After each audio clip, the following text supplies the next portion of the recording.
के लोगों से जुड़ी हुई बातें इसमें हम सामने लाने की कोशिश कर रहे हैं। कैसे आपका ताल्लुक लखनऊ से है? हमेशा से लखनऊ का ही हूँ।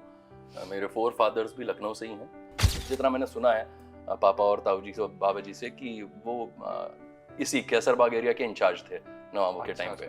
सो ये किस्से कहानी हमेशा लखनऊ के मिलते रहे हैं, क्योंकि इतनी पुश्तें लखनऊ से ही रही हैं हमेशा। सब लोग कुछ अलग बातें कर रहे होते थे आम लोगों से, है ना। कोई भले चाहे मुझे समझ में ना आ रही हो, लेकिन ये तो लगता था कुछ अलग बातें हो रही हैं।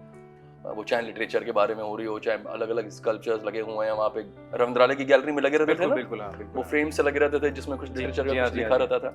तो वो सारा माहौल मुझे बड़ा अच्छा लगता था।